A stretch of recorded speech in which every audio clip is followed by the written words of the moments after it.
Good afternoon student, કેમ છો? બધા મજામાં ને? આજે આપણે આ વિડીયાની અંદર subject English grammar standard 3 English ગ્રામરનો પહેલો પાઠ છે આર્ટિકલ્સ. આર્ટિકલ્સની આપણે આજે એક્સરસાઇઝ શીખવાની છે. એક્સરસાઇઝ એટલે સ્વાધ્યાય, EXERCISE. એક્સરસાઇઝ એટલે સ્વાધ્યાય. તો આજે આપણે આર્ટિકલ્સનો એક્સરસાઇઝનો ક્વેશ્ચન નંબર 1 અને 2 આ વિડીયોની અંદર શીખવાનો છે. લાસ્ટ વિડીયોની અંદર આપણે ઇંગ્લિશ ગ્રામરની અંદર આર્ટિકલ્સ શીખ્યા હતા. ચેપ્ટર નંબર 1 શીખ્યા હતા, જેમાં મેં તમને કોન્સોનન્ટ્સ એટલે વ્યંજન અને વોવેલ્સ એટલે સ્વર અને આર્ટિકલ્સના નિયમો શીખવાડ્યા હતા. હવે આપણે આ વિડીયોની અંદર આર્ટિકલ્સની એક્સરસાઇઝ એટલે કે સ્વાધ્યાય શીખવાનું છે, જે તમારે અહીંયા ફક્ત ધ્યાનથી સાંભળવાનું છે. એક્સરસાઇઝનો ક્વેશ્ચન નંબર 1. નીચે આપેલા નામની આગળ એ કે એન આર્ટિકલ મૂકો. અહીંયા તમને સ્પેલિંગ આપ્યા છે, તેની આગળ એ અથવા તો એન આર્ટિકલ મૂકવાનો છે. જો વ્યંજનવાળો સ્પેલિંગ હોય તો આર્ટિકલ એ મૂકવાનો અને સ્વરવાળા સ્પેલિંગ હોય તો આર્ટિકલ એન મૂકવાનો. પેલું કેટ, CAT, કેટ એટલે બિલાડી. હવે અહીંયા પહેલો આલ્ફાબેટ કયો છે? વ્યંજન છે એટલે કે સી છે. તો વ્યંજનવાળા સ્પેલિંગ હોય તો આર્ટિકલ અહીંયા શું આવે? અ આવે. A cat. Owl, OWL, owl એટલે ઘુવડ. અહીંયા પહેલો આલ્ફાબેટ કયો છે? સ્વર છે. તો સ્વરવાળા સ્પેલિંગ હોય તો આર્ટિકલ શું આવે? એન આવે. આઉલ, OWL, પહેલો આલ્ફાબેટ સ્વર છે, તેથી અહીંયા આર્ટિકલ શું આવશે? એન આવશે. An, owl. Goat, GOT, goat એટલે બકરી. અહીંયા પહેલો આલ્ફાબેટ કયો છે? વ્યંજન છે ને, તેથી અહીંયા આર્ટિકલ એ લાગશે. અ ગોટ. ચોથી ખાલી જગ્યા મેંગો. મેંગો એટલે કેરી. MAN, go, GO, mango. Mango એટલે કેરી. હવે અહીંયા બે સ્પેલિંગ બને છે. MAN, મેન એટલે માણસ, ગો એટલે જવું. હવે તમે મેન અને ગોને તમે જોઈન કરી દો તો મેંગોનો સ્પેલિંગ બની જાય. મેંગો એટલે કેરી. હવે અહીંયા પહેલો આલ્ફાબેટ કયો છે? એમ છે, એટલે કે વ્યંજન છે, તેથી અહીંયા આર્ટિકલ શું લાગશે? એ લાગશે. ટર્ટલ એટલે કાચબો. અહીંયા પહેલો આલ્ફાબેટ કયો છે? ટી છે, એટલે કે વ્યંજન છે, તેથી અહીંયા આર્ટિકલ શું લાગશે? અ ટર્ટલ. એન્ટ, ANT, એન્ટ એટલે કીડી. હવે પહેલો આલ્ફાબેટ કયો છે? સ્વર છે. સ્વરવાળા સ્પેલિંગ હોય તો આર્ટિકલ શું લાગે? એન લાગે. An, ant. Door, DOOR, door એટલે દરવાજો. અહીંયા પહેલો આલ્ફાબેટ કયો છે? વ્યંજન છે, તેથી અહીંયા આર્ટિકલ કયો લાગશે? એ લાગશે. આઠમી ખાલી જગ્યા આમદ. આમદ એટલે બદામ. ALMOND, આમદ એટલે બદામ. અહીંયા પહેલો આલ્ફાબેટ કયો છે? એ છે, એટલે સ્વર છે, તો અહીંયા આર્ટિકલ શું લાગશે? એન આર્ટિકલ લાગશે. એન, આમડ. નવમી ખાલી જગ્યા ONION, અન્યન. અન્યન એટલે ડુંગળી. અહીંયા તેનો પહેલો આલ્ફાબેટ શું છે? ઓ છે, એટલે સ્વર છે, તેથી અહીંયા પણ કયો આર્ટિકલ લાગશે? એન આર્ટિકલ લાગશે. એન, અન્યન. દસમી ખાલી જગ્યા બેગ. બેગ એટલે થેલી. BAG, બેગ એટલે થેલી. અહીંયા પહેલો આલ્ફાબેટ કયો છે? વ્યંજન છે, એટલે કે બી છે, તેથી અહીંયા આર્ટિકલ શું લાગશે? એ આર્ટિકલ લાગશે. 11મી ખાલી જગ્યા આઈસ્ક્રીમ. ICECREAM, આઈસ્ક્રીમ એટલે આઈસ્ક્રીમ. અહીંયા પહેલો આલ્ફાબેટ કયો છે? આઈ છે, એટલે કે સ્વર છે, તેથી અહીંયા આર્ટિકલ શું લાગશે? એન આર્ટિકલ લાગશે. 12મી ખાલી જગ્યા અમ્બ્રેલા, UMBRELLA, અમ્બ્રેલા એટલે છત્રી. અહીંયા પહેલો આલ્ફાબેટ કયો છે? યુ છે, એટલે કે સ્વર છે, તેથી અહીંયા આર્ટિકલ એન લાગશે, એન અમ્બ્રેલા.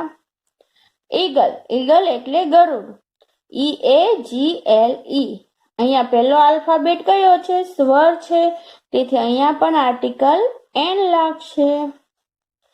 કી, KEY, કી, કી એટલે ચાવી, તો પહેલો આલ્ફાબેટ કયો છે? કે છે, એટલે કે વ્યંજન છે, તેથી અહીંયા આર્ટિકલ શું લાગશે? એ લાગશે.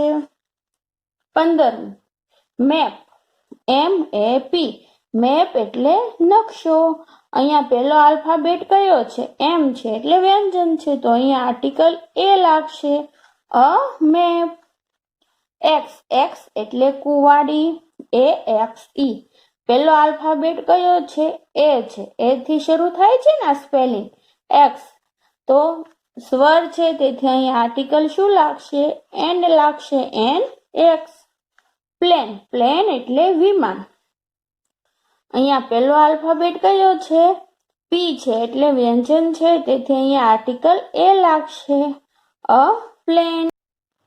ત્યારબાદ 18મી ખાલી જગ્યા છે ક્વીન, ક્વીન એટલે રાણી, અહીંયા પહેલો આલ્ફાબેટ કયો છે? ક્યુ છે, એટલે કે વ્યંજન છે, તો વ્યંજન વાળો સ્પેલિંગ છે, તેથી અહીંયા આર્ટિકલ શું લાગશે? એ લાગશે, અ ક્વીન. છેલ્લી ખાલી જગ્યા લાસ્ટ, સ્કૂલ, SCHOOL, સ્કૂલ એટલે શાળા, અહીંયા પહેલો આલ્ફાબેટ કયો છે? એસ છે, એટલે કે વ્યંજન છે, તેથી અહીંયા આર્ટિકલ શું લાગશે? એ લાગશે. તો અહીંયા આપણો એક્સરસાઇઝ નો ક્વેશ્ચન નંબર 1 પૂરો થયો. હવે આપણે ક્વેશ્ચન નંબર 2 શીખવાનો છે. છેલ્લો ક્વેશ્ચન છે, નીચે આપેલી ખાલી જગ્યા એ કે એન આર્ટિકલ વડે પૂર્ણ કરો. અહીંયા તમને ખાલી જગ્યા આપી છે, તે આપણે એ કે એન આર્ટિકલ વડે પૂર્ણ કરવાની છે. પહેલી ખાલી જગ્યા, ઇટ ઇઝ ખાલી જગ્યા જગ.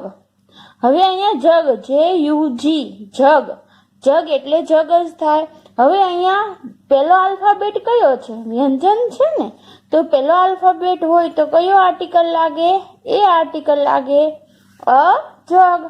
ઇટ ઇઝ અ જગ, ઈટ એટલે તે, ઇઝ એટલે છે, જગ એટલે જગ, તે જગ છે.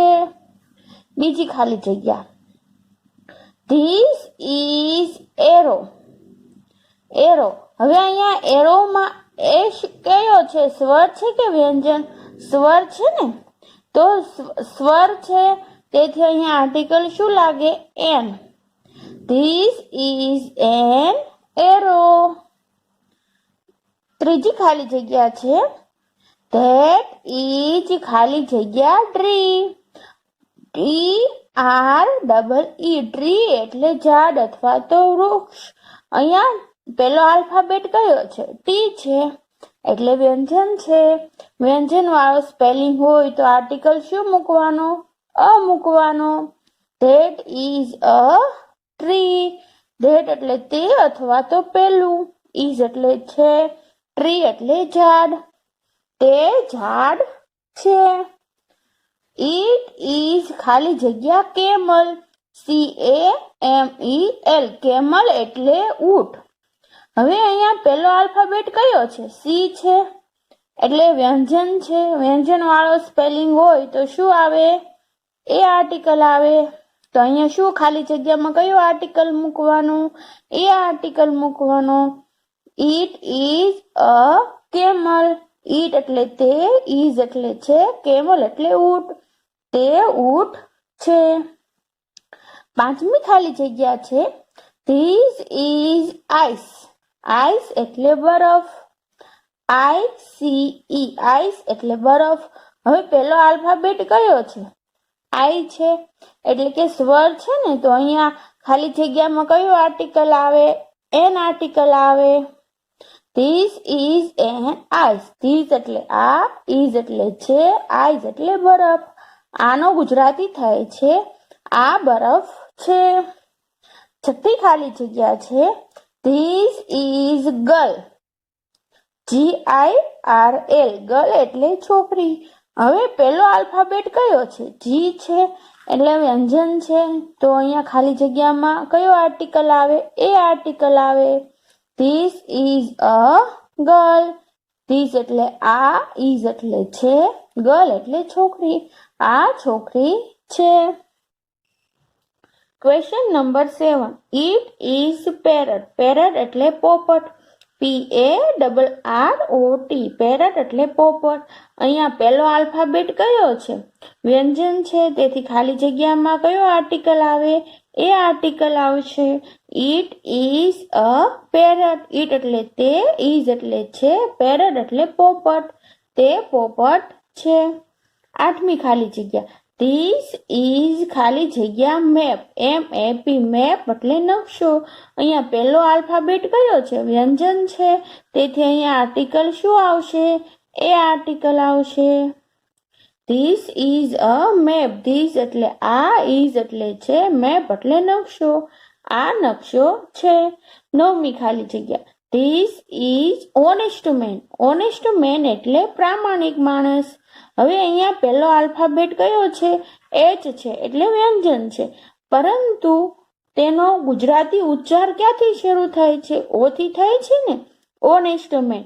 જો તેનો ઉચ્ચાર ગુજરાતી સ્વર પ્રમાણે થતો હોય એટલે કે અ થી અહ થતો હોય તો આર્ટિકલ શું આવે?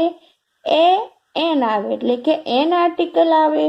This is an honest man. Honest man એટલે પ્રામાણિક માણસ. ધીસ એટલે આ પ્રામાણિક માણસ છે. 10મી ખાલી જગ્યા ધેટ ઇઝ ખાલી જગ્યા બોય. હવે અહીંયા પહેલો આલ્ફાબેટ કયો છે? બી છે એટલે કે વ્યંજન છે. તેથી અહીંયા ખાલી જગ્યામાં કયો આર્ટિકલ આવશે? એ આર્ટિકલ આવશે. That is a boy. That એટલે તે અથવા તો પેલો. ઇઝ એટલે છે. બોય એટલે છોકરો. That is a boy. તે છોકરો છે. તો અહીંયા આપણે એક્સરસાઇઝનો ક્વેશ્ચન નંબર 2 પૂરો થયો. હવે તમારે ઘરકામની નોટની અંદર એક્સરસાઇઝનો ક્વેશ્ચન નંબર 2 લખવાનો છે, જેની અંદર તમને વાક્યો આપ્યા છે એટલે કે સેન્ટેન્સ આપ્યા છે અને વચ્ચે તમને ખાલી જગ્યા આપી છે. તો એ ખાલી જગ્યામાં તમારે એ કે એન આર્ટિકલ મૂકીને તે ખાલી જગ્યા તમારે પૂરી કરવાની છે. તો ચાલો ફરી હજી એકવાર આપણે ક્વેશ્ચન નંબર 2નો રિવિઝન કરી લઈએ. That is a lion. This is a kite. It is an ink pot. That is a monkey. It is an owl. This is an arrow. It is a jug. That is a tree. That is a boy. This is an honest man. It is a camel. This is a girl. It is a parrot. This is an umbrella. It is an ox. This is an orange. તો વિદ્યાર્થી મિત્રો, તમારે હવે ઘરકામની નોટમાં તમારે શું લખવાનું છે એ સમજણ પડી ગઈ ને? એક્સરસાઇઝનો ક્વેશ્ચન નંબર 2 તમારે ઘરકામની નોટમાં એકવાર લખવાનો છે જવાબ સાથે. Thank you.